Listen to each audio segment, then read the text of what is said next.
समझा रहे थे सर जी, हमको समझा दो। समास, ठीक है। आज हम समास पढ़ने वाले हैं। समास को भी हम पूरा करेंगे आज, ठीक है। और इसके साथ साथ जो विज्ञान और प्रौद्योगिकी जो चल रहा है उसमें अंतरिक्ष से संबंधित जितने भी क्वेश्चन बनते हैं वो सारे क्वेश्चन हम आज ही डिस्कस करेंगे उसमें भी, ठीक है। कि अंतरिक्ष में पहला यान कौन सा गया, अंतरिक्ष में पहला जो पैसेंजर था, है ना, यात्री, वो कौन गया, ठीक है। ह्यूमन यात्री, मानव यात्री कौन गया, भारत का पहला अंतरिक्ष यात्री कौन और किस सन में गया, तो ये सारे क्वेश्चन जो है हम डिस्कस करेंगे, ठीक है। लॉन्चिंग व्हीकल्स क्या होते हैं और आपके जो है सैटेलाइट क्या होते हैं, ये सब उसमें अभी साइंस एंड टेक्नोलॉजी जो इसके बाद पढ़ेंगे उसमें डिस्कस करेंगे। और इसमें हम पढ़ने वाले हैं समास, ठीक है। समास, तो हिंदी में समास रहेगा। समास से भी बहुत बढ़िया क्वेश्चन उठता है और बहुत सरल होता है, बहुत ही सरल होता है, लेकिन अगर आप पढ़े नहीं हैं तो फिर क्वेश्चन आपसे गलत हो जाता है। तो देखो, होता क्या है समास, सबसे पहले तो इसकी परिभाषा देखते हैं। परिभाषा, ठीक है। तो समास क्या होता है, दो या दो से अधिक शब्दों से मिलकर दो दो या दो से दो या दो से अधिक, दो या दो से अधिक शब्दों, दो या दो से अधिक शब्दों से मिलकर, शब्दों से मिलकर, शब्दों से मिलकर बने हुए, बने हुए एक एक नवीन एवं सार्थक, न, नवीन, नवीन का मतलब समझते हो, नवीन का मतलब होता है नया, नवीन का मतलब नया, ठीक है। तो नवीन एवं सार्थक, ठीक है। सार्थक का मतलब ये होता है कि भाई उसका कोई ना कोई सेंस भी निकलना चाहिए, ऐसा नहीं कि मतलब दो तीन शब्दों को आपने आपस में जोड़ दिया और कोई नया शब्द जो बना उसका कोई अर्थ ही ना हो, उसकी कोई मीनिंग ही ना हो। तो ऐसा शब्द नहीं होना चाहिए। शब्द कैसा बन जाता है, नवीन शब्द बन जाता है एवं उसका वो सार्थक होता है, मतलब उसका एक सेंस होता है, उसका एक अर्थ होता है। तो सार्थक, सार्थक शब्द को समास, समास कहते हैं, समास कहते हैं, ठीक है। तो क्या परिभाषा हो गई कि दो या दो से अधिक शब्दों से मिलकर बने हुए एक नवीन एवं सार्थक शब्दों को समास कहते हैं। दूसरे तरीके से इसको ऐसे भी कह देते हैं कि दो शब्दों के मेल को समास कहते हैं, दो शब्दों के मेल को समास कहते हैं। ऐसे भी इसको कहा जा सकता है कि दो शब्दों के मेल से बने बने नवीन, नवीन एवं सार्थक, सार्थक, सार्थक शब्द को समास कहते हैं, समास कहते हैं, समास कहते हैं, ठीक। तो ऐसे भी इसकी परिभाषा लिखी जाती है। तो इसमें मुख्यतः इसमें मुख्यतः दो शब्द होते हैं या दो पद होते हैं, ठीक है। शब्द को ही, जो हमारा शब्द होता है, आगे पढ़ोगे आप, जब पद पढ़ोगे तो आपको ये पता चलेगा जो शब्द होता है वही क्या होता है, पद कहलाता है। जब वाक्य में वो प्रयोग होता है तो वाक्य में प्रयोग होने वाला जो शब्द होता है वही आपका पद कहलाता है, ठीक है। तो जो आपका समास होता है, इस समास में मुख्यतः दो शब्द होते हैं या दो पद होते हैं।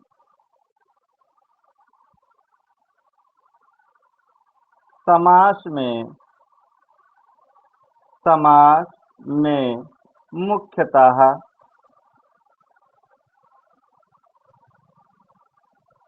मुख्यतः दो दो पद, ठीक है, दो पद होते हैं।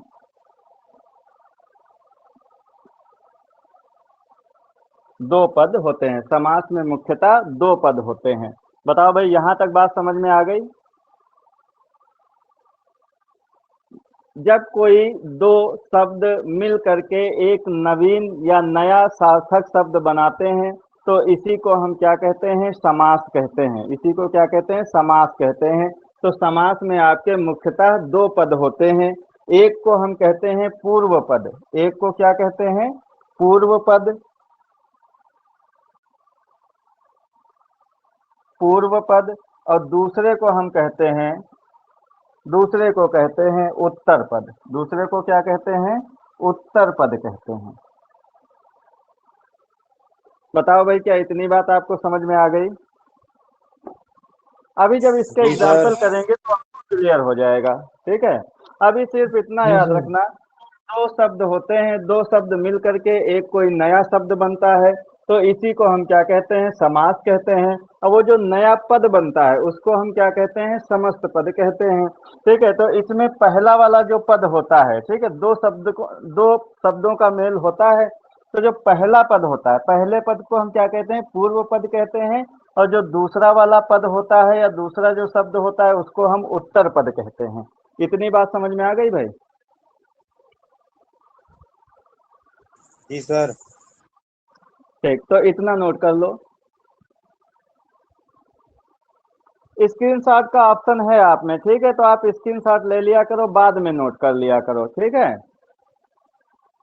जी तो सर, कर थोड़ा दिया सा, स्क्रीनशॉट। हाँ हाँ, टाइम भी बच जाएगा और जल्दी जल्दी आपका सिलेबस भी कंप्लीट हो जाएगा।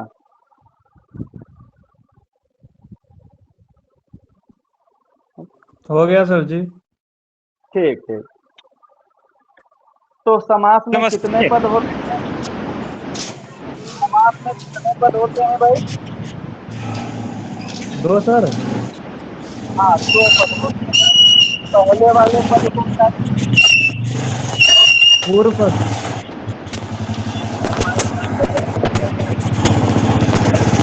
अरे भैया नोट कर लो पहले। देख हाँ। गुरु जी का धीरे धीरे। हाँ, जो दूसरा पद होता है, ठीक है, या बाद वाला जो पद होता है उसको हम क्या कहते हैं? सर आरती आवाज से नहीं आ रही है। धीरे टाइम बंद कर इधर। बैक।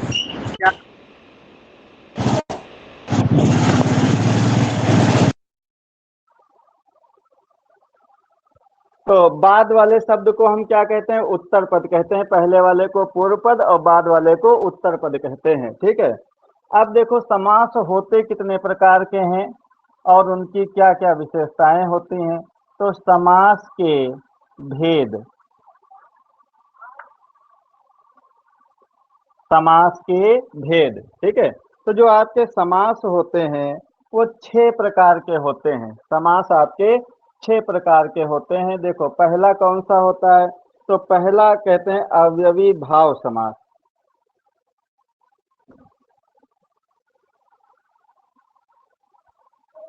भाव। अवयवी, हाँ, अवयवी भाव, अवयवी भाव, ठीक है, पहला कौन सा होता है? अवयवी भाव होता है।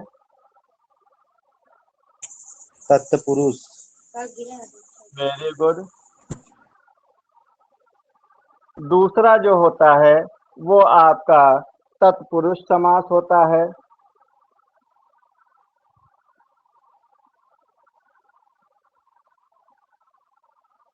तत्पुरुष समास होता है, ठीक है। तीसरा जो प्रकार कर्मधारय। होता है, हाँ, बहुब्रीहि कर्म समास। धाराय होता है। कर्म धाराय, कर्म धाराय समास, कर्म धाराय समास होता है। चौथा जो होता है आपका, हाँ, द्विगु समास। बहुत बढ़िया, ठीक है, कौन सा होता है? द्विगु समास, द्विगु, ठीक है, द्विगु समास होता है। जी। हाँ, बहुब्रीहि समास। पांचवा, हाँ, पांचवा आपका एक द्वंद्व लिख लो, उसके बाद हम लिखेंगे बहुब्रीहि समास।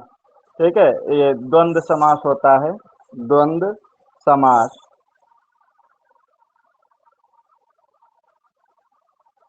ठीक है। और जो आपका छठा होता है वो कौन सा होता है? बहुब्रीहि समास होता है।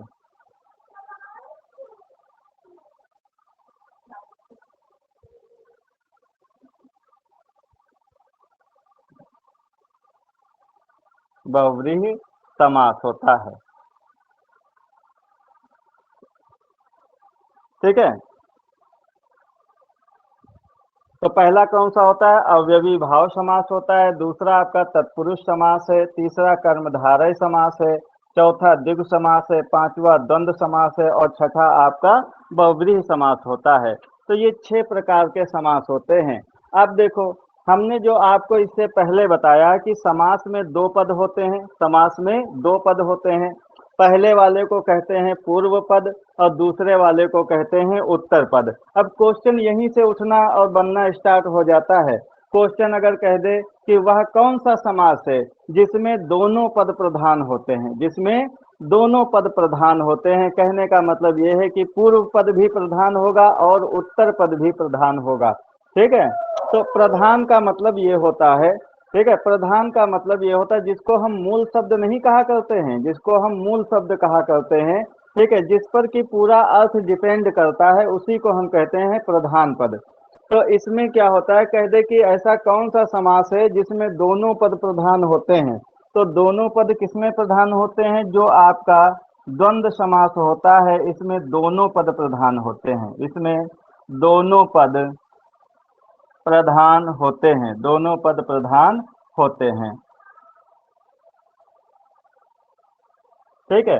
जैसे आपने समास देखा होगा, लिखा होगा राजा रानी। ठीक है, राजा रानी।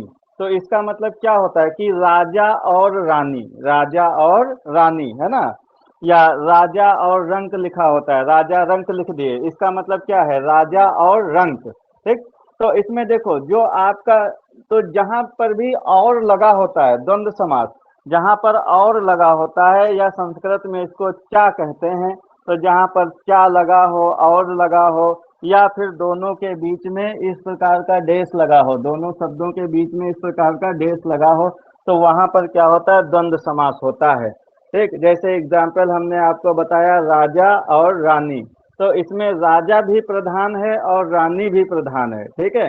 राजा जो है वो भी अपने आप में पूर्ण शब्द है, और जो रानी है वो भी अपने आप में पूर्ण शब्द है। तो ये जो राजा रानी हो गया, इसमें दोनों पद प्रधान होते हैं।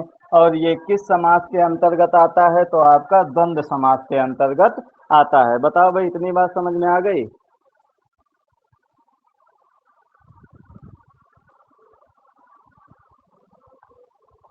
बोलो, आवाज आ रही है? जी सर। अवयवी भाव अब हम शुरू से देखते हैं। ठीक है, अब हम शुरू से देखते हैं। ये बहुत पूछा जाता है, कह देता है कि दोनों पद प्रधान होते हैं, तो ऐसा कौन सा समास होगा, उस समास का क्या नाम होगा? तो क्या हो जाएगा? द्वंद्व समास हो जाएगा। अवयवी भाव में पूर्व पद, इसमें क्या होता है? पूर्व पद प्रधान होता है। इसमें केवल पूर्व पद प्रधान होता है, प्रधान होता है। मतलब जो आपका समास होता है, समास में जो पहला पद होता है, उसी पहले पद पर ही पूरा अर्थ डिपेंड करता है। उसका पूरा मतलब जो है वो पहले ही पद, जो पहला पद होता है उसी पर डिपेंड करता है, उसी पर निर्भर रहता है। तो इसलिए इसमें कहते हैं कि इसका केवल पूर्व पद जो होता है वो प्रधान होता है। ठीक है। ऐसे ही जो तत्पुरुष समास होता है, इसमें पूर्व पद हो गया, तो अब जब तत्पुरुष इसमें समास उत्तर आएगा पद तो होगा इसमें सर। उत्तर पद, हाँ वेरी गुड, इसमें उत्तर पद प्रधान होता है। तो इसमें उत्तर पद प्रधान होता है। बीएड में आया था क्वेश्चन इसमें का, उत्तर पद प्रधान होता है। ठीक है, पूछ लेगा वह कौन सा समास है जिसमें उत्तर पद प्रधान होता है, तो कौन सा हो जाएगा? तत्पुरुष समास हो जाएगा। अगर पूछ ले कि किसमें पूर्व पद प्रधान होता है, तो आपका कौन सा हो जाएगा? अवयवी भाव समास हो जाएगा। इसी प्रकार जो कर्मधारय होता है, इसमें भी इसमें उत्तर फिर पद सर प्रधान उत्तर पद। होता है। हाँ, इसमें भी उत्तर पद प्रधान होता है, उत्तर पद प्रधान होता है।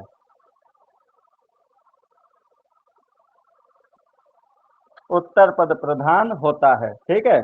और जो आपका द्विगु समास होता है इसमें भी आपका उत्तर पद प्रधान होता है, द्विगु समास में भी उत्तर पद प्रधान होता है, ठीक। तो पहला अवयवी भाव याद रखेंगे, अवयवी भाव में पूर्व पद प्रधान होता है, इसके बाद तीनों जो आपके हैं तत्पुरुष, कर्मधारय और द्विगु समास, इन तीनों में ही जो उत्तर पद होता है वो प्रधान होता है। द्वंद्व समास में दोनों पद प्रधान होते हैं, मतलब पूर्व पद भी प्रधान होता है और उत्तर पद भी प्रधान होता है, ठीक है। अच्छा, अब जब ये छठा आता है बहुब्रीहि समास, ठीक। तो बहुब्रीहि समास का आपको एग्जाम्पल बताओ, कोई एग्जाम्पल याद है आपको?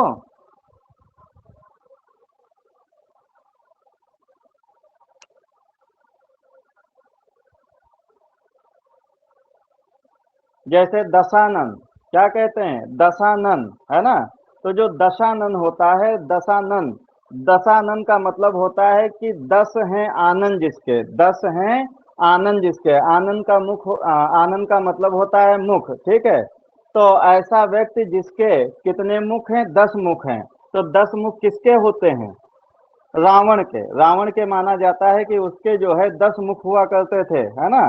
तो दशानन, अब देखो इसमें 10 प्लस आनंद, दो चीजें हैं, 10 भी है और आनंद भी है, तो 10 प्लस चीजें हैं, ठीक है। लेकिन अर्थ निकल रहा है वो तीसरा निकल रहा है, दशानन निकल रहा है, रावण निकल रहा है, मतलब उसका 10 से भी कोई रिश्ता नाता नहीं है और आनंद से भी कोई रिश्ता नाता नहीं है, वो बिल्कुल ही आपका अलग हो गया, है ना। ऐसे जैसे जैसे आपका पंचानन किसको कहते हैं? हनुमान जी को कहते हैं, ठीक है, पंचानन कहते हैं हनुमान जी को। ऐसे ही नीलकंठ, है ना, तो नीलकंठ भगवान शंकर जी जी को भी कहते हैं। और नीलकंठ आपका जो एक पक्षी होता है उसको भी नीलकंठ कहते हैं, है ना।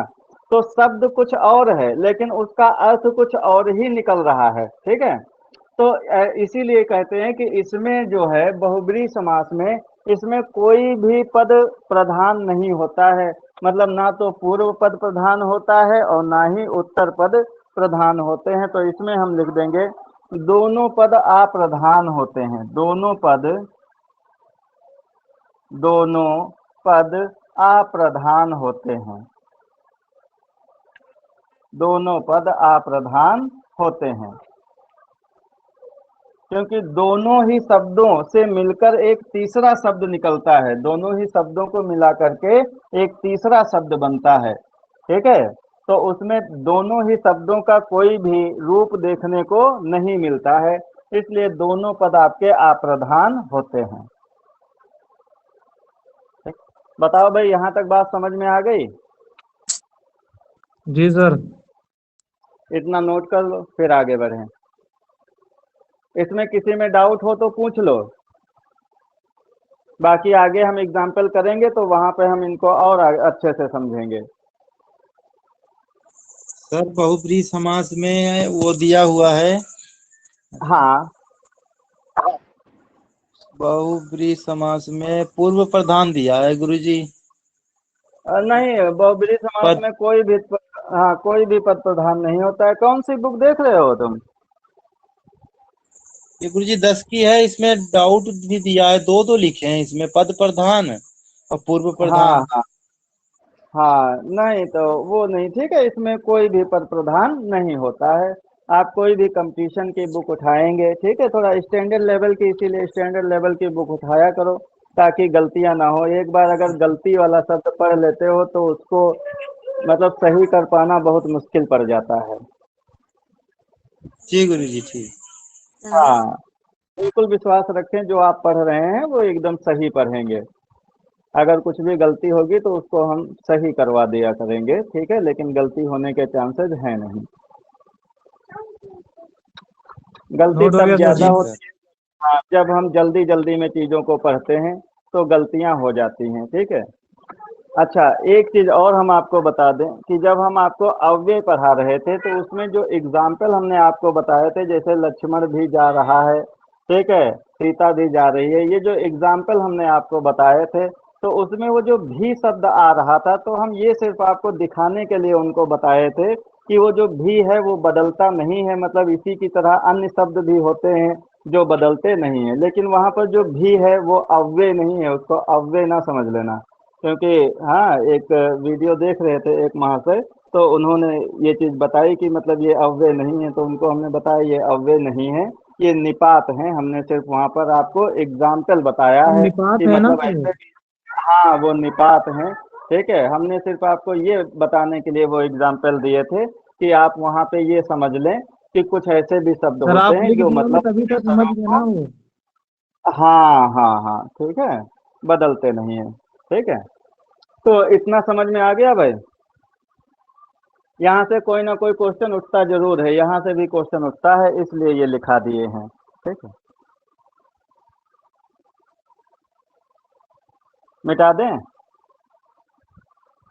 जी सर। अच्छा जी सर, हो गया। अच्छा अच्छा।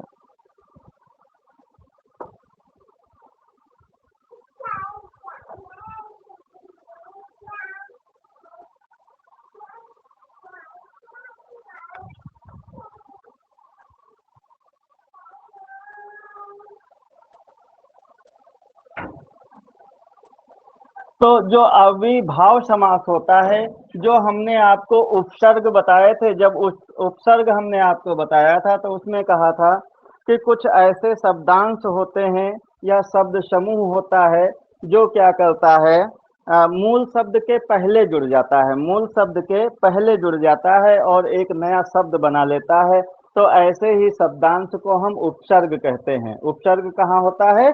मूल शब्द के पहले जुड़ा होता है। तो उसी प्रकार का ये भी समास आपका होता है कि इसमें भी जो जो मतलब मूल शब्द होता है, ठीक है, जो मूल शब्द होता है इसमें उसी शब्द के पहले कुछ शब्दांश हैं जो जुड़ जाते हैं और उन वो जुड़ने के बाद एक नया और सार्थक शब्द बनाते हैं। तो इसी को हम अवयवी भाव समास कहते हैं। तो अब हम हेडिंग डालेंगे अवयवी भाव।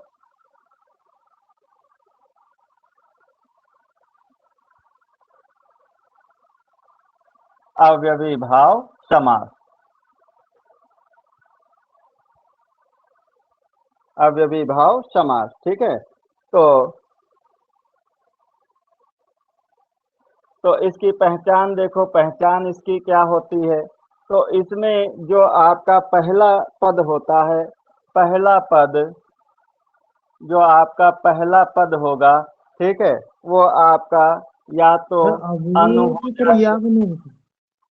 हाँ सर जो अव्यवी लिखा है सर। हाँ, या होगा, या अवयवी। हाँ, तो अविभाव समास में जो पहला पद होता है, ठीक है, वो अनु, ठीक है, या बड़ा आ हो सकता है, ठीक है, या प्रति हो सकता है, प्रति, या भर हो सकता है, ठीक है, भर हो सकता है, या यथा हो सकता है, यथा हो सकता है, ठीक? या फिर अनुभीत एक और होगा आता है, हाँ, यावत क्या बता रहे हो, अनु बताओ। सर अनु। हाँ हाँ, ये लिखा तो है, ये अनु लिखा तो है, हर, है ना। तो इसी प्रकार के, मतलब इसी प्रकार के आदि शब्द, आदि शब्द, आदि शब्द, पहला पद आदि होता है, आदि होता है। ठीक है, मतलब जो पहला पद होगा वो अनु, आ, प्रति, भर, यथा, यावत, हर, ठीक है, ये आपके जो हैं ये शब्द होते हैं। ठीक, जैसे जैसे हम यहाँ पर क्या करते हैं, प्रति प्लस दिन, प्रति प्लस दिन, तो ये कौन सा बन जाता है? ये आपका बन जाता है प्रतिदिन। ये क्या बन जाता है? प्रतिदिन बन जाता है। तो इसमें यही वाला जो पहला पद होता है, इसी को हम क्या कहते हैं? पूर्व पद कहते हैं। इसको क्या कहते हैं? पूर्व पद कहते हैं। और और ये जो आपका दूसरा वाला है, ये आपका क्या होता है? उत्तर पद होता है। जो दूसरा वाला है ये आपका क्या होता है? उत्तर पद। इसी को उत्तर पद कहते हैं। और ये जो दोनों मिलके तैयार होता है, जो नया शब्द बनता है, इस शब्द को हम समस्त पद कहते हैं। इसको क्या कहते हैं? समस्त पद कहते हैं। बताओ भाई, ये बात समझ में आ गई? जी सर। हाँ, ये पहला वाला पद पूर्व पद कहलाता है, बाद वाला उत्तर पद कहलाता है, और जो शब्द नया बनता है वो क्या कहलाता है? समस्त पद कहलाता है। ठीक है। इसमें हमने लिखाया था कि जो पूर्व पद प्रधान होता है, इसमें क्या होता है? ये जो पूर्व पद होता है ये प्रधान होता है, क्योंकि अगर ये ना लगाया जाए, ठीक है, ये दिन है, ये दिन है, और यहाँ पर क्या हो गया? प्रतिदिन हो गया। ठीक है। यहाँ पर दिन है और यहाँ पर क्या हो गया? प्रतिदिन। दिन का मतलब जैसे आज है ना, जो दिवस होता है दिन, है ना, तो वो हो गया। लेकिन प्रतिदिन का मतलब होता है जैसे प्रत्येक दिन, है ना, प्रत्येक दिन। तो ये जो प्रत्येक दिन जो ये सेंस बन रहा है वो किसके लगने से बन रहा है? प्रति के लगने से बन रहा है। मतलब ये जो आपका जो अर्थ बदल रहा है वो किसकी वजह से बदल रहा है? जो पहला पद आ रहा है इसकी वजह से ये अर्थ बदल रहा है। इसीलिए इसको कहते हैं कि ये इसमें क्या होता है? पूर्व पद प्रधान होता है। जैसे आ प्लस जन्म, आ प्लस जन्म क्या हो जाएगा? आजन्म। तो अगर पूछे आजन्म में कौन सा समास है तो क्या बताओगे? अव्यवी भाव समास हो जाएगा। ठीक है। जैसे यथा, यथा प्लस संभव, यथा प्लस संभव क्या हो जाता है? यथा संभव, यथा संभव। ठीक है। क्या हो जाता है? यथा संभव हो जाता है। तो इसमें कौन सा समास है इनमें? तो इन सभी में आपका अव्यवी भाव समास है। बताओ, समझ में आ रहा है? बोलो भाई। जी सर। आप देखो, अनु, अनु से क्या बनेगा? जैसे अनु प्लस रूप, ठीक है, तो क्या हो जाता है? अनुरूप हो जाता है, अनुरूप। ठीक। तो अगर पूछ ले अनुरूप में कौन सा समास है तो आपका अव्यवी भाव समास है।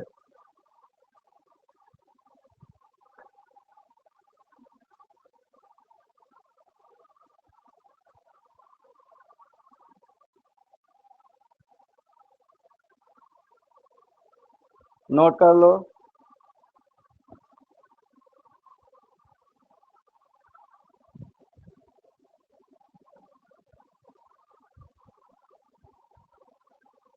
नोट हो जाए तो बता देना भाई।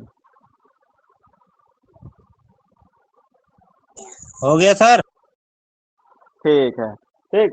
दो एग्जाम्पल और इसके हम देखते हैं।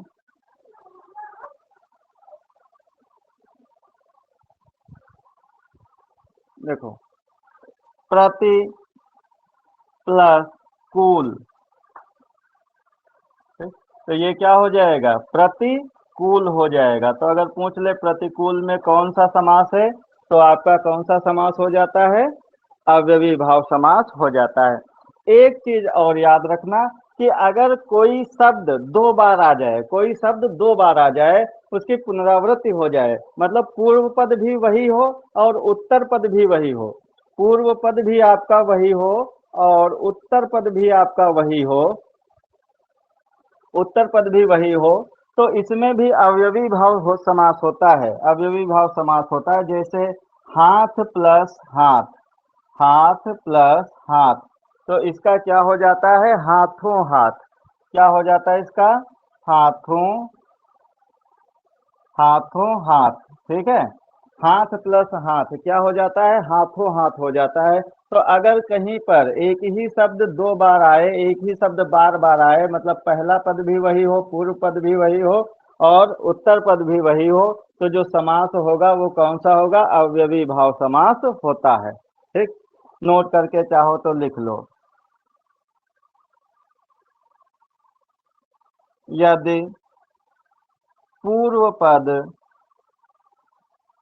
पूर्व पद तथा उत्तर पद एक ही हों,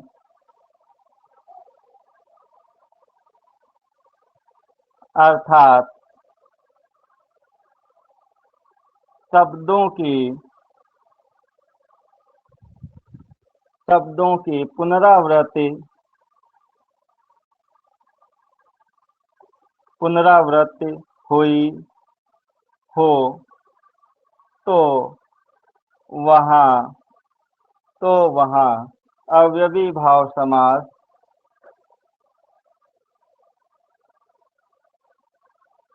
अवयवी भाव समास होता है।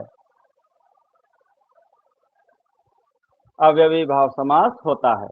ये समझ में आ गया भाई? जी सर। ठीक है, तो इसको नोट कर लो। इसको नोट कर लो, नोट हो जाए तो बताना।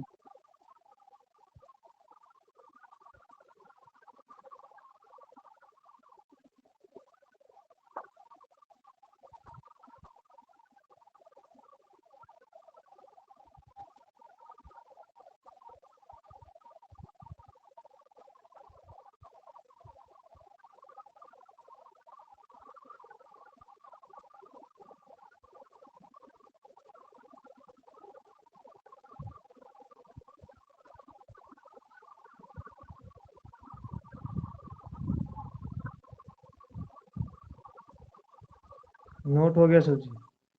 अच्छा अच्छा, ठीक है। तो इसके बाद हम पढ़ेंगे तत्पुरुष समास। लेकिन तत्पुरुष समास को पढ़ने से पहले आपको कुछ टर्म हैं जिनको याद करना है। ठीक है, नोट हो गया भाई मनोज?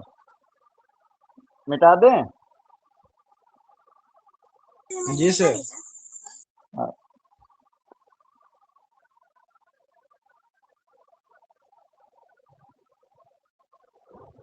बाकी आपके पास जो बुक होगी उस बुक से प्रैक्टिस और कर लेना और एग्जाम्पल कर लेना। ठीक है। तत्पुरुष समास जो होता है, तत्पुरुष समास को पढ़ने से पहले आप कुछ याद रखेंगे। क्या याद रखेंगे? कारक याद रखेंगे। क्या याद रखेंगे भाई? तो कारक याद रखेंगे। और ये कारक क्या होते हैं? ठीक है, तो देखो ऐसे याद रखना, कर्ता ने।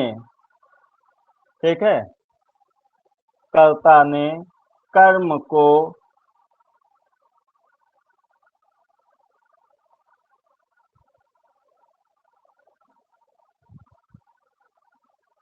कर्म को ठीक है, करण करण से या फिर के द्वारा, से या के द्वारा। ठीक है, संप्रदान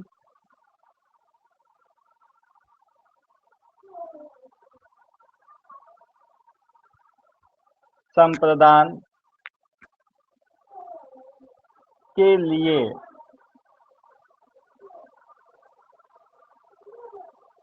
ठीक है,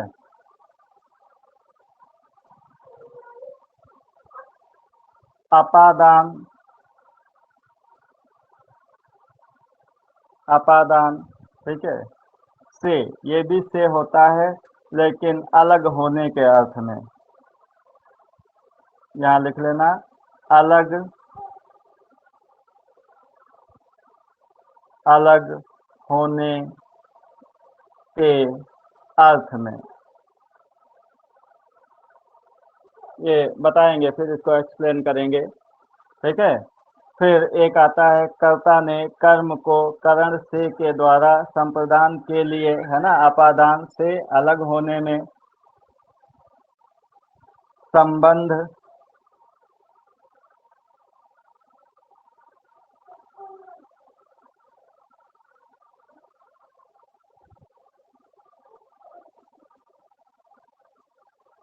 संबंध में आपका आता है का, की, के,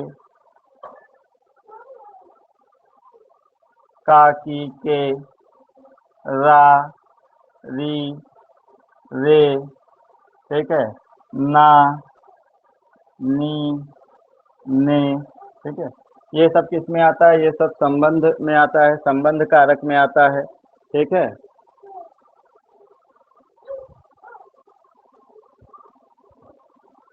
नोट करो, नोट करो भाई इसको।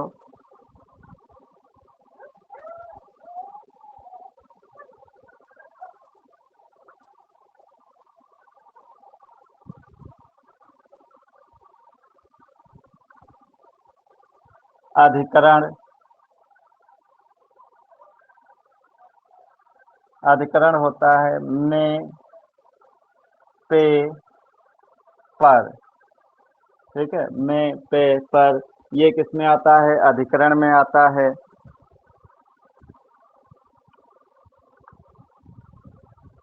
तो इतने आपको याद रखना है, इतने आपको याद रखना है।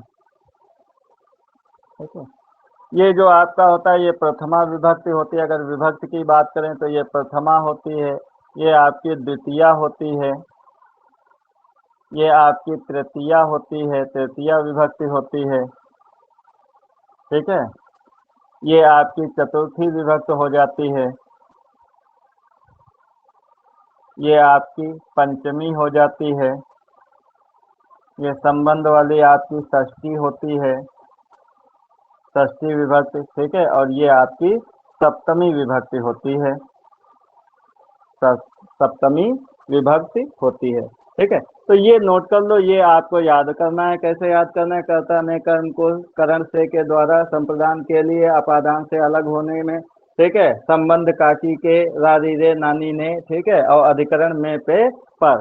तो इसको आपको ऐसे याद रखना है। जब ये आपको याद हो जाएंगे तो कल हम फिर आपको पढ़ाएंगे तत्पुरुष समास। अगर ये आपको याद हो जाएंगे तो तत्पुरुष समास आपके लिए आसान हो जाएगा। आसान क्या, बहुत आसान हो जाएगा।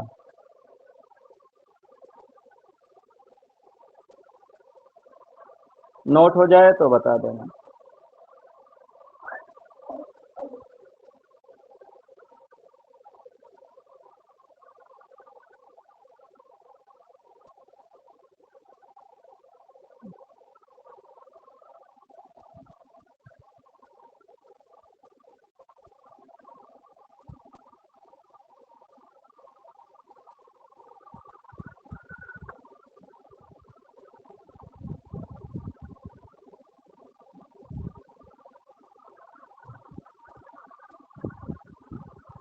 नोट हो गया सब।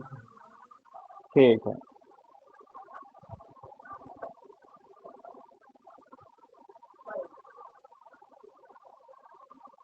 तो अब हम करेंगे विज्ञान और प्रौद्योगिकी। कर रहे थे, इसमें कुछ बहुत ही इम्पोर्टेंट क्वेश्चन जो हैं वही आज हम केवल डिस्कस करेंगे। विज्ञान और प्रौद्योगिकी के बारे में हमने आपको बता दिया था कि विज्ञान के नियमों एवं सिद्धांतों का उपयोग करके दैनिक जीवन में जो उपयोगी वस्तुएं या डिवाइस बनाई जाती हैं उसी को कहते हैं विज्ञान और प्रौद्योगिकी।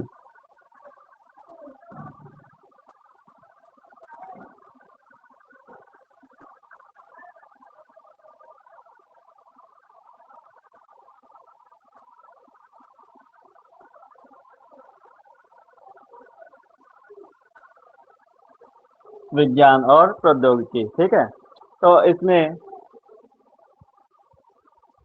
अंतरिक्ष से संबंधित आज हम क्वेश्चन पढ़ेंगे, अंतरिक्ष अनुसंधान से संबंधित क्वेश्चन पढ़ेंगे। ठीक है, तो सबसे पहला क्वेश्चन तो आपका यही है कि पूछ लिया जाता है कि जो सबसे पहला उपग्रह अंतरिक्ष में भेजा गया वो किसके द्वारा भेजा गया। ठीक है, किसने सबसे पहला उपग्रह अंतरिक्ष में भेजा था?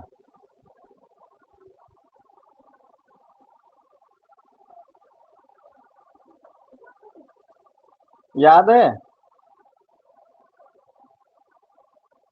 अनुराग,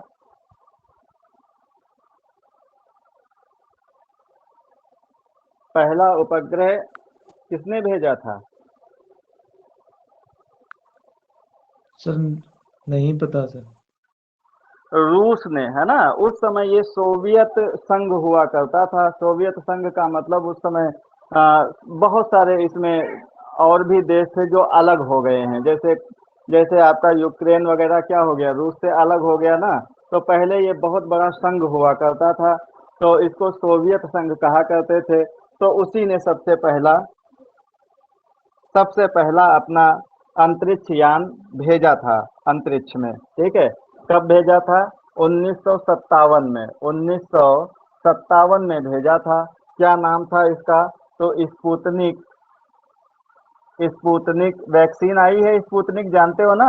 स्पुतनिक वैक्सीन कौन सी है? स्पुतनिक, वो 5th वैक्सीन का नाम रखे हैं। इसका नाम क्या था? Sputnik first. ये स्पुतनिक फर्स्ट था। ठीक है, तो ये पूर्व सोवियत संघ द्वारा अंतरिक्ष में प्रमोचित सबसे पहला उपग्रह।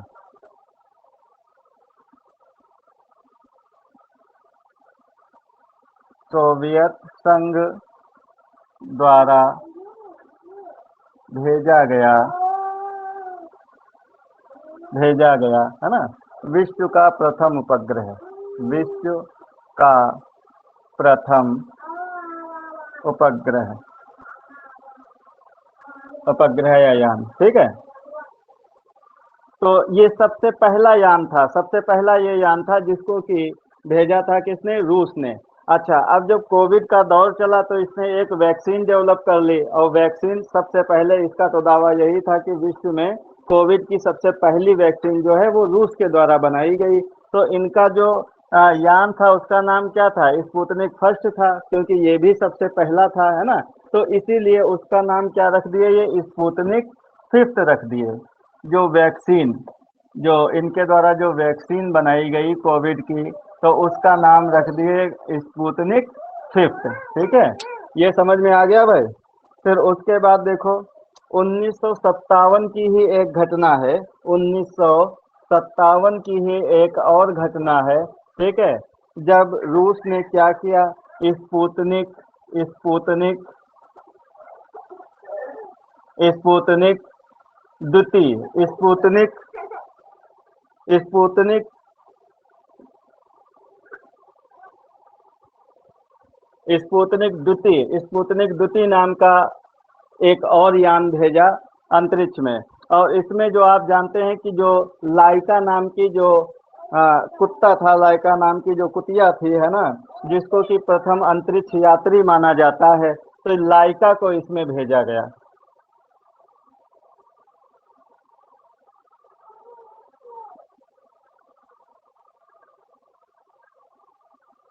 अंतरिक्ष में जीवित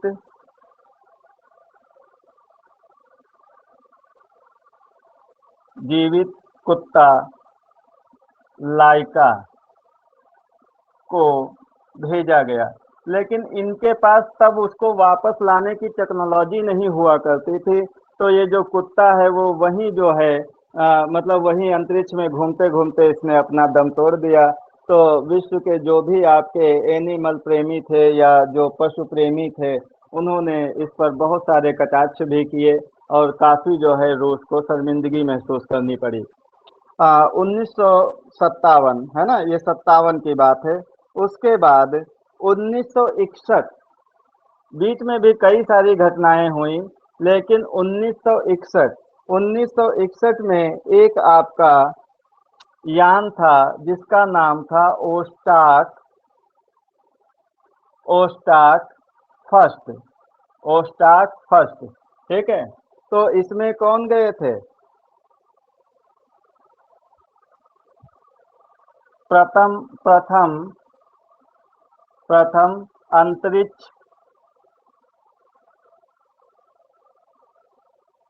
अंतरिक्ष यात्री मेजर। सर सब गायब हो गए। हाँ, वो सब ऐसे ही है। ठीक है, प्रथम अंतरिक्ष यात्री मेजर यूरी गागरिन, इनका तो नाम सुने ही होंगे, यूरी गागरिन। ठीक है, जी सर। प्रथम अंतरिक्ष यात्री मेजर यूरी गागरिन अंतरिक्ष में गए। ये कहाँ के थे? ये भी रूस के ही थे। ठीक है, अंतरिक्ष में गए। ठीक है, कहाँ के थे? तो ये भी सोवियत संघ, रूस के ही थे। सोवियत संघ। ठीक है, वही जो आपका रूस है वहीं के थे। ठीक, तो ये क्वेश्चन पूछा गया है। ठीक है, ये क्वेश्चन पूछा गया है कि मेजर यूरी गागरिन अंतरिक्ष में कब पहुंचे। ठीक है, तो कब गए थे? 1961 में, 1961 में गए थे। तो ये आप सन याद रखेंगे। ठीक है, ये सन याद रखेंगे मेजर यूरी गागरिन का। उसके बाद जो 1963 मतलब इसके जस्ट 2 साल बाद की जो घटना है। ठीक है, ये एक यान और गया अंतरिक्ष में जिसका नाम था ओस्टाक 6। ठीक है, क्या नाम था इसका? ओस्टाक 6 नाम था। इसमें आप पढ़ते हैं ना कि अंतरिक्ष में जाने वाली प्रथम महिला नागरिक, है ना? तो प्रथम महिला जो थी, अंतरिक्ष में पहुंचने वाली प्रथम महिला, वो इसी से गई थी, ओस्टाक 6 से। कब गई? 1963 में। क्या नाम था? Valentina Tereshkova.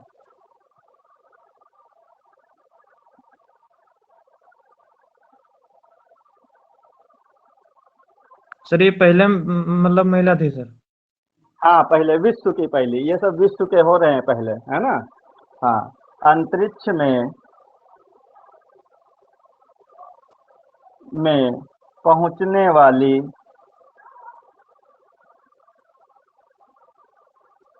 वाली विश्व की प्रथम महिला वेलेंटीना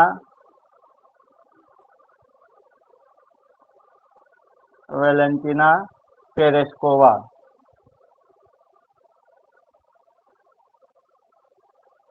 ये भी कहाँ की थी? तो रूस की ही थी। ये भी आपकी रूस की ही थी।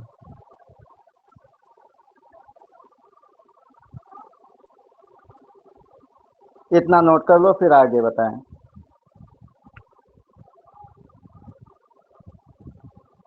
सर हिंदी से पढ़ के सब पास हो जाएंगे सर क्या? हाँ। सर हिंदी क्लास करके भाग लिए, सब हिंदी पढ़ के पास हो जाएंगे सर?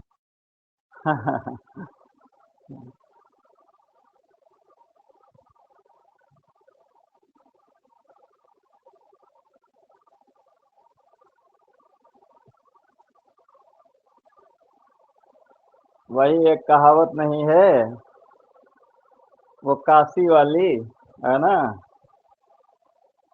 सही कभी अगर बात है। काशी जाएंगे तो पत्तल कौन चाटेगा? हाँ।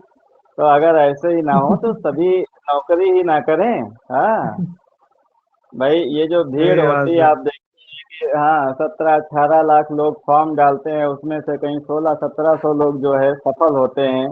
ठीक है? तो ये जो सत्रह सही अठारह लाख वाली जो भीड़ है, वो इन्हीं लोगों की भीड़ है।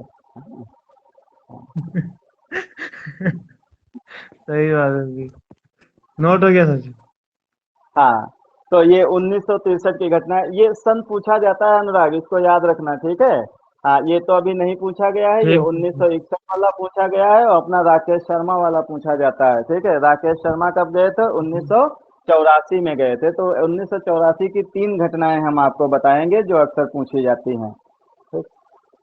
ठीक सर। अब ये, हाँ, 1963 तक की बात हो गई। अब देखो इसके आगे जो आपके नील आर्मस्ट्रांग थे, जो कहाँ गए थे? चांद पर, है ना? चांद पर कदम रखने वाले जो पहले व्यक्ति थे, वो कौन थे? Neil Armstrong. ठीक है? तो ये जिस यान से गए थे उसका नाम क्या था? अपोलो 11। उसका नाम क्या था? अपोलो 11, अपोलो 11 उसका नाम था। 3 लोग गए थे। ठीक है? पहले नंबर पर जो चंद्रमा पर कदम रखे वो नील आर्मस्ट्रांग थे। दूसरे नंबर पर जो कदम रखे या दूसरे जो व्यक्ति थे वो एडविन एल्ड्रिन थे। ठीक है? इनके साथ में एक तीसरे व्यक्ति भी थे, जो मतलब उसी यान के अंदर से ही निरीक्षण कर रहे थे, मतलब वो चंद्रमा पर नहीं उतरे। ठीक है? क्योंकि यान की भी तो जिम्मेदारी किसी न किसी को संभालनी है ना? तो तीसरे व्यक्ति जो है वो जी चंद्रमा पर नहीं उतरे। और ये घटना कब की है? तो ये घटना है 1969 की। ये भी पूछा जाता है कि नील आर्मस्ट्रांग चंद्रमा पर किस सन में या कब पहुंचे, है ना? तो ये 1969 की घटना है। इनका जो यान था वो था अपोलो अपोलो 11। अपोलो 11 इनका नाम था, यान का नाम था अपोलो 11। ठीक है? तो नील आर्मस्ट्रांग, ठीक है, नील आर्मस्ट्रांग थे। और दूसरे थे Edwin Aldrin. Edwin Edwin Aldrin दूसरे आपके एडविन एल्ड्रिन थे। ठीक है? जो चंद्रमा की मतलब चंद्रमा पर कदम रखने वाले, या चंद्रमा पर नील आर्मस्ट्रांग। चंद्रमा पर कदम रखने वाले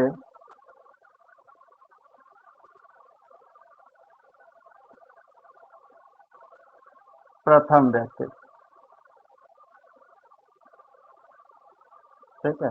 अच्छा, वो दोनों घटनाएं कहाँ की थी? वो जो दोनों घटनाएं आपकी थी, चाहे वो पहला अंतरिक्ष यात्री पुरुष हो या महिला हो, वो सब किसने भेजा था? सोवियत रूस ने भेजा था। लेकिन ये वाली जो घटना है, इसको अंजाम दिया यूएसए ने, है ना, यूनाइटेड स्टेट ऑफ अमेरिका ने। ठीक। तो ये नील आर्मस्ट्रांग कहाँ के नागरिक थे? तो ये आपके अमेरिका के नागरिक थे।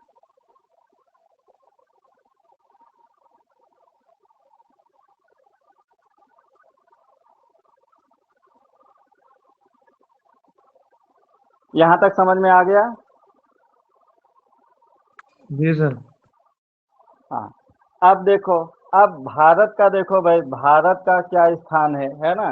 तो भारत ने, ये तो सर विश्व के थे। हाँ, ये सब विश्व का था, ये सब आपका विश्व का था। अब भारत का देखते हैं, मतलब भारत ने अंतरिक्ष में कहाँ कहाँ झंडे गाड़े हैं, तो उसका भी जिक्र कर लेते हैं।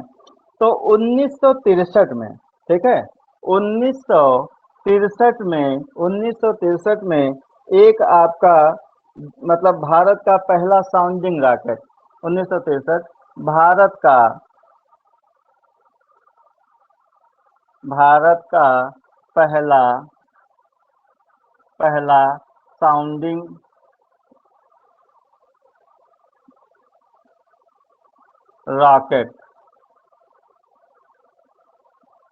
पहला साउंडिंग रॉकेट, प्रक्षेपित किया गया। ठीक है, प्रक्षेपित किया गया 1963 में।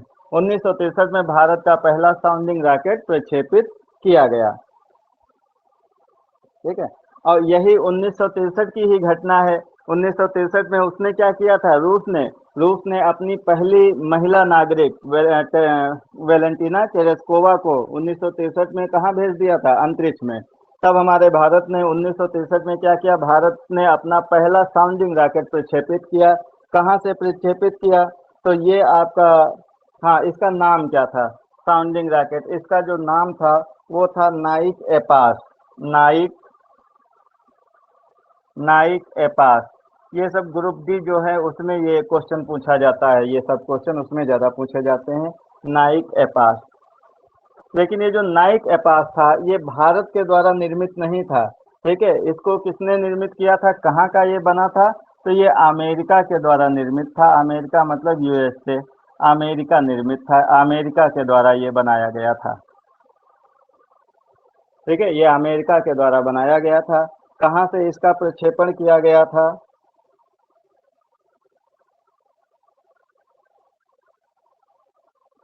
तो ये तिरुवनंतपुरम से भेजा गया था। वो इतना इम्पोर्टेंट नहीं है, सिर्फ इतना याद रखना है आपको कि 1963 में ये कारनामे करना स्टार्ट किया था हमारी स्पेस एजेंसी इसरो ने।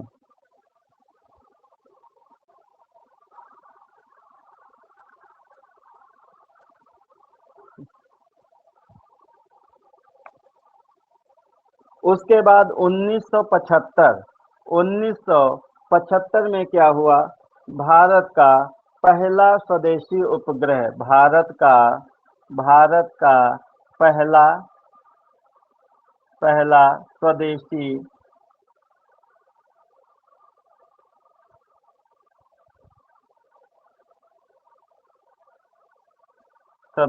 उपग्रह, क्या नाम था इसका? क्या नाम था? आर्यभट्ट। ठीक है, इसका नाम था आर्यभट्ट। तो आर्यभट्ट को इसने प्रक्षेपित किया। कब प्रक्षेपित किया? 1975 में प्रक्षेपित किया। ठीक है, और कहाँ से इसको प्रक्षेपित किया? तो ये बीकानेर है आपका, बीकानेर। ठीक है, ये आपका बीकानेर है, बीकानेर। ठीक है, ये कहाँ है? तो ये आपका रूस में है, मतलब अपने यहाँ से प्रक्षेपित नहीं किया। ठीक है, यहाँ याद रखना, जब ये आपका जो डिवाइस थी, जो आपका रॉकेट था, वो किसके द्वारा बनाया गया था? अमेरिका के द्वारा। तब इसको कहाँ से प्रक्षेपित जी किया गया? भारत से। ठीक है, भारत से। लेकिन ये जब आर्यभट्ट, ये पूर्ण रूप से स्वदेशी था, मतलब ये भारत के द्वारा ये बनाया गया, लेकिन इसको प्रक्षेपित जी कहाँ से किया गया? तो बैकानूर, ये कहाँ पे पड़ता है? रूस में पड़ता है, यहाँ से इसको प्रक्षेपित किया गया।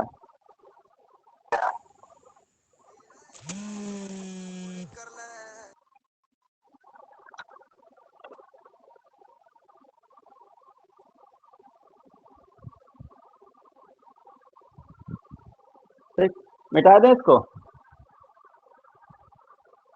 जी सर। अच्छा,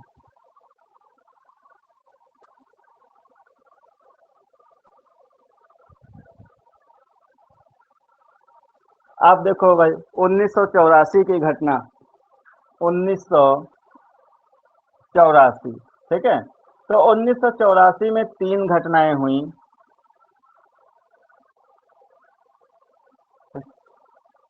ठीक, एक तो यही कि राकेश शर्मा, राकेश शर्मा, राकेश शर्मा, ठीक है, भारत के भारत के प्रथम प्रथम अंतरिक्ष यात्री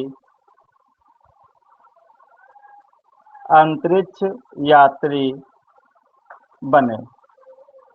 ठीक है, अंतरिक्ष यात्री बने राकेश शर्मा, भारत के प्रथम अंतरिक्ष यात्री राकेश शर्मा कहाँ पहुंचे? अंतरिक्ष में पहुंचे। और ये किसके यान के द्वारा गए थे राकेश शर्मा?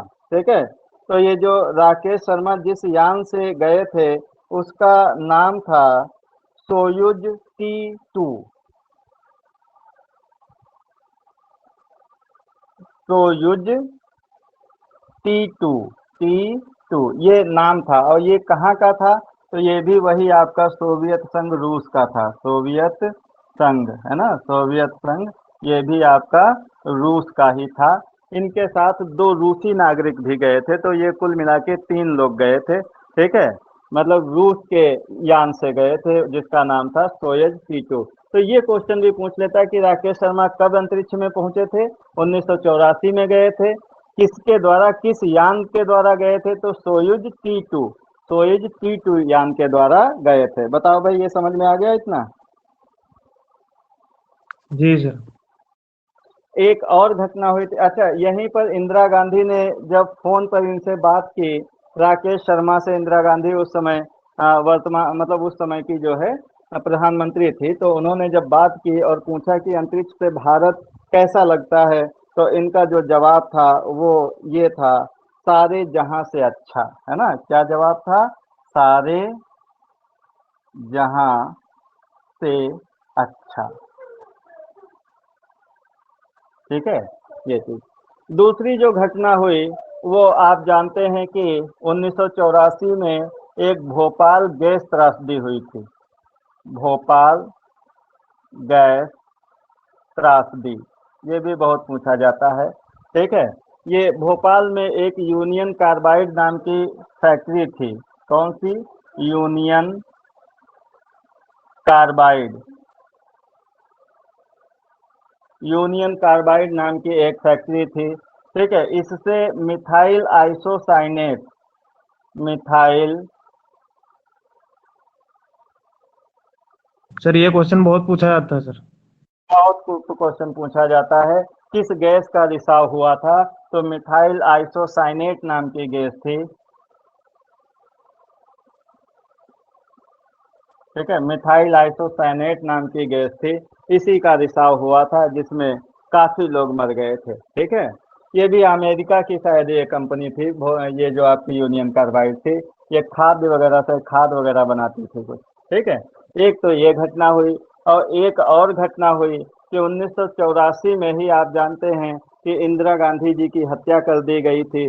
और जब हत्या कर दी गई थी तो 1984 में ही हिंदू सिख दंगे हुए थे।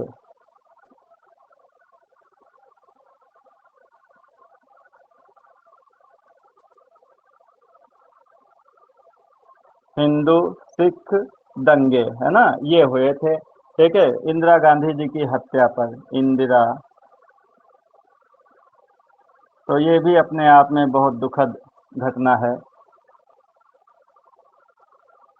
करता कोई और है और खामियाजा किसी और को भुगतना पड़ता है। इंदिरा गांधी जी की ये हाँ, हत्या। ठीक है, तो ये 3 घटनाएं आपकी हैं जो 1984 से संबंध रखती हैं। तो ये तीनों आप नोट कर लें और बहुत ही इम्पोर्टेंट हैं तीनों।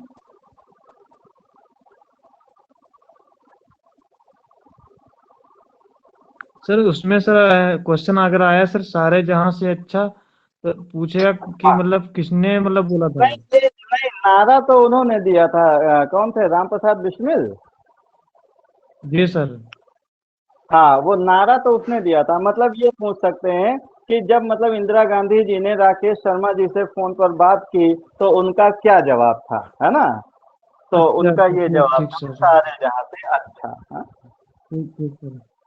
हाँ हाँ, ये नारा थोड़े ना दिए थे, मतलब इनका ये जवाब था।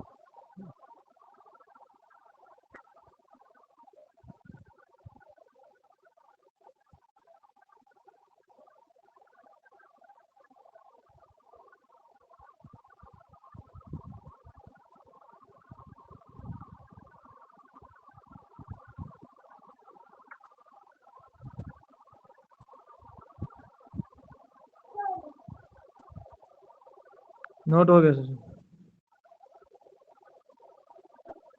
हाँ, तो तो एक क्वेश्चन और भी बहुत पूछा जाता है। कल्पना चावला जी का नाम तो सुना ही होगा। हाँ, जी सर। भारतीय मूल की प्रथम अंतरिक्ष यात्री भारतीय मूल की थी। मतलब ये कहाँ इनका जन्म जो हुआ था वो हरियाणा के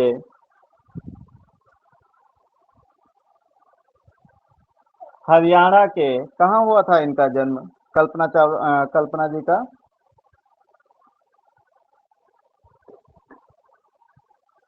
हरियाणा के शायद अंबाला या हिसार, यहीं कहीं है। ठीक है, याद नहीं आ रहा हमको अभी इस वक्त। सर ठीक है, इंतजार तो क्यों कर रहा है? हाँ, शायद क्या हिसार हुआ। की सर हैं। कंफर्म नहीं हाँ पता। हिसार, हाँ हिसार हाँ, की हैं ऐसे कुछ है। शायद। अच्छा अच्छा, याद नहीं आ रहा है। ठीक है, फिर हम बता देंगे आपको। तो ये उसके बाद ये कहाँ इनके फैमिली जो है वो चली गई यूएसए और वहीं की ये नागरिक हो गई। ठीक है, और ये भी एक आपकी अंतरिक्ष यात्री थी। भारतीय मूल की प्रथम अंतरिक्ष यात्री कहा जाता है। तो ये कल्पना चावला जी थी। जब ये वापस आ रही थी तो 1 फरवरी, ठीक है, डेट याद रखना, ये डेट पूछी जाती है। 1 फरवरी 2003, ठीक है, 1 फरवरी 2003 को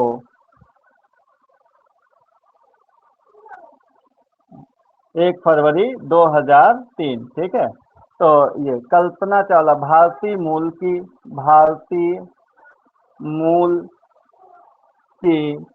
अमेरिकी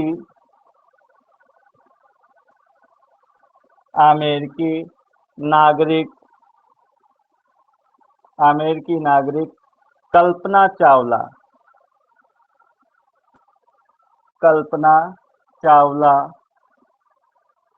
ठीक है जी, का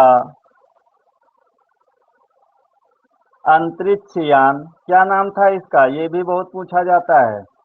अंतरिक्ष यान क्या नाम था, कोलंबिया, क्या नाम था, कोलंबिया नाम था इसका।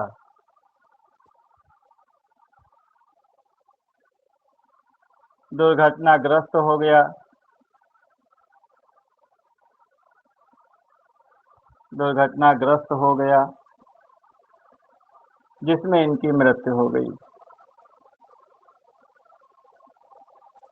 जिसमें इनकी मृत्यु हो गई।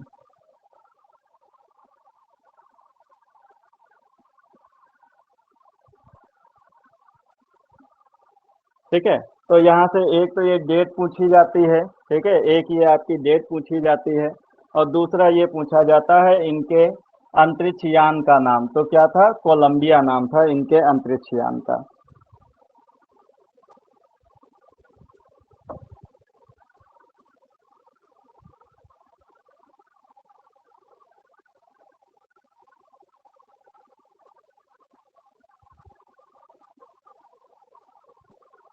कुछ और क्वेश्चन है जो आप कल करेंगे, ठीक है। आज की क्लास यहीं पे समाप्त करेंगे।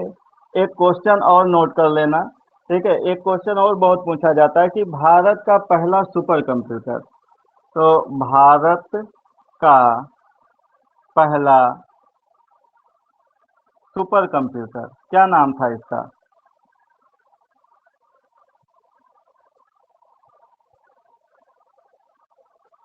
सुपर कंप्यूटर क्या नाम था इसका? परम 8000। परम कंप्यूटर। हाँ जी सर, परम तो 8000 था है। वो। हाँ परम से ही वो जो है दे देते हैं, 6000 दे देंगे, 8000 दे देंगे, 10,000 दे देंगे, है ना, परम नाम सर से ही देते 8000 हैं है। आप। हाँ तो ये परम 8000, इसको याद रखना, ये भी पूछा जाता है, ठीक है। कल हम चंद्रयान फर्स्ट, चंद्रयान सेकंड, ठीक है, इसके साथ साथ जो चंद्रयान 2 था वो, और मार्स मिशन जो था वो, और जो आपका PSLV होता है, GSLV होता है, और एक आपका होता जी है सर। भू स्थिर कक्षा, ये कक्षाएं क्या होती हैं, इनके बारे में कल जिक्र कर लेंगे। तो ये जो है संभवतः समाप्त हो जाएगा, ठीक यहीं से सर। ज्यादातर क्वेश्चन आते हैं। ठीक ठीक सर। ठीक, ठीक सर, वो नमस्ते। याद कर, हाँ वो याद कर लेना जो दिए थे कल। तत्पुरुष समाज पढ़ेंगे तो उसका बहुत रोल रहेगा उसमें। ठीक ठीक सर। ठीक सर, हाँ नमस्ते। नमस्ते।